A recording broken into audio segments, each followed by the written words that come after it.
আহ, আসলে আমরা রাজশাহী বিশ্ববিদ্যালয়ের শিক্ষার্থীরা আমরা আহ, 1 বছর পূর্তি উপলক্ষে 5 আগস্টে আমরা একটা কনসার্টের আয়োজন করছিলাম, 36 জুলাই মুক্তির উৎসব। তো আহ, সেই কনসার্টের মেইন মানে ছিল, ব্যান্ড ছিল হচ্ছে আর্টসেল। তো সেই আর্টসেলের আমরা আমরা বিভিন্ন স্পন্সরের সাথে কথা বলে একটা স্পন্সর আমরা ঠিক করি, যারা শুধুমাত্র আর্টসেল আসার শর্তে আমাদের এই প্রোগ্রামে স্পন্সরশিপ করতে রাজি হয়। তো এর মধ্যে যেই সমস্যাটা হয় যে আমাদের আবহাওয়াজনিত কারণে 6 আগস্টের কনসার্ট আমরা চেঞ্জ করে মেইল করে এবং তাদেরকে এই ডেট পিছানোর জন্য তাদেরকে ক্ষতিপূরণ দেওয়া সাপেক্ষে আমরা কনসার্টটা পিছায় 29 তারিখে তাদের কথা মতোই আমরা 15 আগস্টে নিয়ে যাই এবং তাদের সম্মতিতে আমরা 15 আগস্টে কনসার্টটা নিয়ে যাই।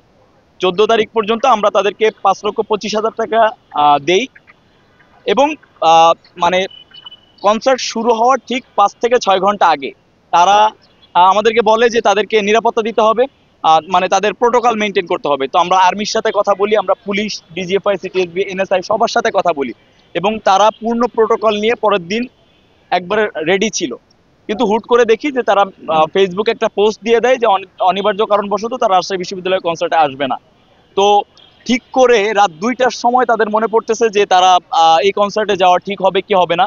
তো এটা আমার কাছে মনে হয়েছে যে সুস্পষ্ট প্রতারণা, এবং রাজশাহী বিশ্ববিদ্যালয়ের শিক্ষার্থীদের কাছে এটা আসলে একটা ইমোশনের মতো একটা প্রোগ্রাম হচ্ছে এবং ওটা এতটা সাজালো একটা প্রোগ্রাম ছিল, আমাদের এত প্রোটোকল ছিল, আমরা বিএনসিসি ছিল, বিশ্ববিদ্যালয় প্রশাসন খুব সুন্দরভাবে এটা আয়োজন করা ছিল।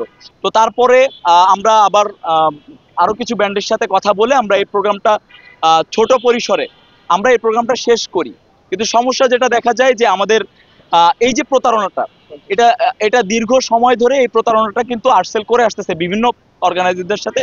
পাশাপাশি যে স্পন্সরটা আমাকে বলা হয়েছে, আমাদের তখন খরচ, আয়োজকদের খরচ কিন্তু তখন দ্বিগুণ হয়ে গেছে, কারণ আরো আর্টিস্ট আনা লাগছে, আরো ব্যান্ড আনা লাগছে, তাদের পেমেন্টটা আমাদের করা লাগছে।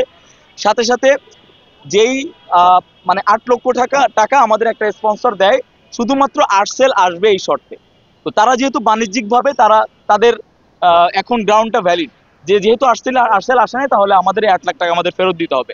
বাধ্য হয়ে আজকে আমাদের এখানে আসা